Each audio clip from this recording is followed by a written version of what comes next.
Yeah, we got the race we were hoping for. Yeah, whatever that lady's name.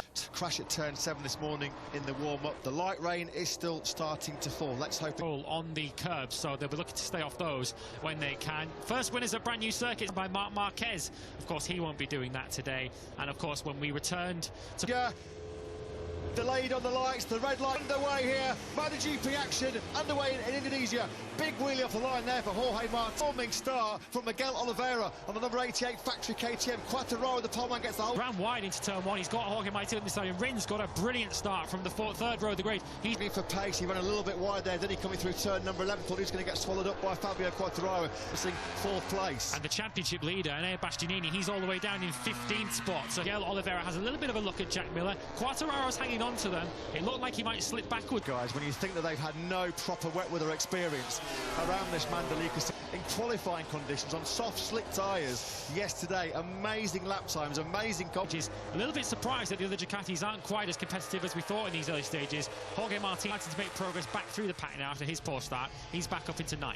And Miller mullered them on that. So easy there to lock the front and wash out the front end of that Suzuki. Quartararo pretty quickly here because they can see the top two men, Miller and Oliveira, much faster. This lap, he's 1.5 seconds back now on the leaders, but he's managed to cover his line pretty well into turn 16. Riz in 4th position with Zarco and Mir just up behind them. And now we cut back to Jorge Martin. Rins and Zarco couldn't get through. Quartararo's getting swallowed up though.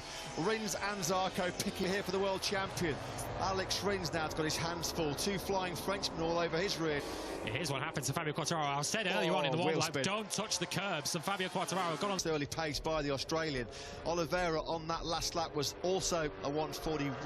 What Zarco can do, now they've got Jack Miller, who we've so often seen excel in these kind of conditions. Miguel Oliveira, well, while these two are pulling away from the gap behind them, the likes of Alex Rins and Johan Zarco. So it's the Aussie Jack Miller, always super strong in these tricky rain conditions. That's how on earth has he stayed on board that kicked sideways big time. World Championship leader is sinking without trace, and Enea Bastianini is down in 20th position at the moment.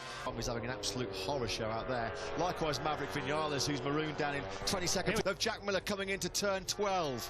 Yeah, he looked like he'd been shaping up to do that for a couple of laps now. Oliveira looking out front. They're still continuing to break away from the field behind them. Only really Alex Rins and John. Yeah, the top 4 men on that last lap were about to start lap 6. They were the only 4 in the 1st places before.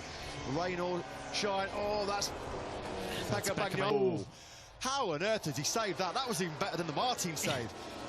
Yeah, the behind Brad Binder, who's starting to make some gentle progress on the KTM. He ended up to the top 8. Unfortunately now for the Repsol Honda man, the sole Repsol Honda man in the race, he's starting to slip back. Curbs lighting up his rear tyre, nearly flung to the moon. Distant sidekick for the Portuguese man, who again finds another fastest lap. Like he's stabilised a little bit with his pace. He's running pretty comfortably now in 5th position. He's matching the lap to come from the 5th row of the grid, and he's making pretty good progress in 9th position. Brad Binder just behind Miguel Oliveira and Alex Rins, but still an awful long way to go in this race as Paul Espargaro, who's probably just still relieved to be part of this Indonesian Grand Prix. Simon, down to you. You end up on there by the time you know it's too late, but the good news is the rain's problem here for Andrea Dovizioso, normally one of the strongest wet weather riders in Mondovi's face. That doesn't look like he's made a mistake and crashed. It looks like that Yamaha has gone. Martin, Jorge Martin, then unfortunately it's back-to-back D.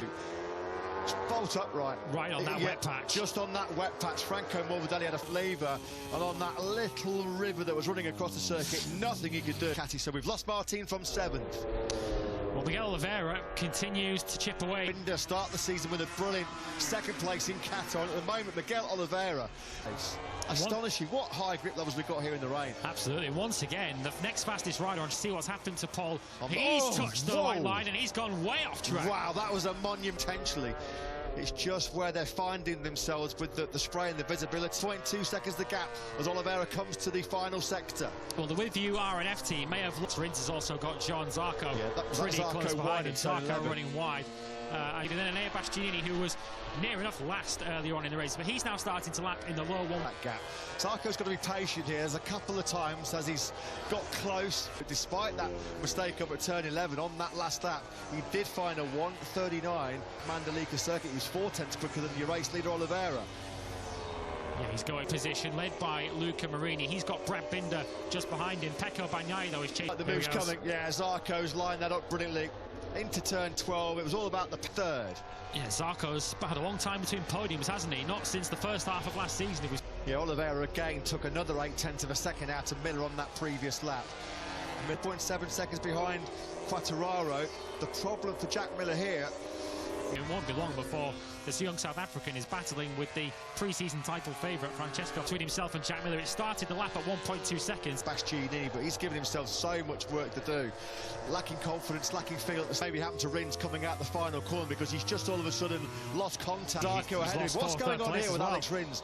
Has he got some kind of a problem because Quartararo just eases on in Pol Espargo earlier in the Grand Prix? We did a 1:39.9 that moment. Miller holds strong in second place. There's no need here for Zarco to take these kind of, given the brilliant speed of the Frenchman, that 1:38.935, the grip level. Incredible stuff from him. Johan Zarco then closing in on the back of Jack Miller as they come across his clear visor, as we see the concentration from the Portuguese. Jack Miller, actually, to his credit, mistake going into turn 16 as well, which has lost him further ground here to Fabio Quartararo. So Rins was slower than him. Here is the battle for second place. Then you can see just how much more speed Johan Zarco is able to carry into 12. Will he have a look into 13? No, he's not. He doesn't have to, as you say, be too impatient. On that with you RNF Yamaha, he's keeping his brother Brad honest right now. And then I think his progress might be slightly more difficult, but Darren Binder putting in an exceptional performance on the Wico. This is where Zarco will be able to get the slingshot as we head down into turn 10. Is he going to go the inside? And found his rhythm, found his confidence. Having started in the lead, he's getting himself right back into this. Has he left his brake a little bit too early? No, that's beautifully done. Quartararo, who at one point looked as if he was positioned.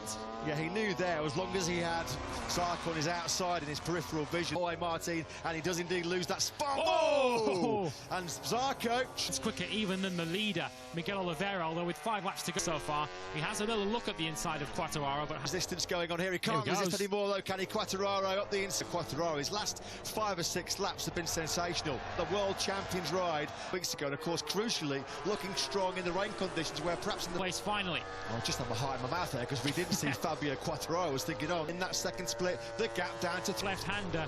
Has he been able to respond? It looks as if he's just been able to do enough on this lap as he comes out of it. 1:39.205. That could be decisive. That could be a pivotal moment. Yeah, that's not a place we used to see people overtake, but Bastianini carving his way through. He doesn't want fireworks from him in his Moto3 career, but Bastianini can't find a way through. Bastianini in the sandwich, and he's the one that comes out on the wrong side of it. Binder got through, place, but it's about to get better because Oliveira on course here for a famous first win. Corners away now from a crucial and very well-deserved victory. Into Mandalika, a famous win here for KTM. First Indonesian Grand Prix in a quarter of a century. A brilliant podium.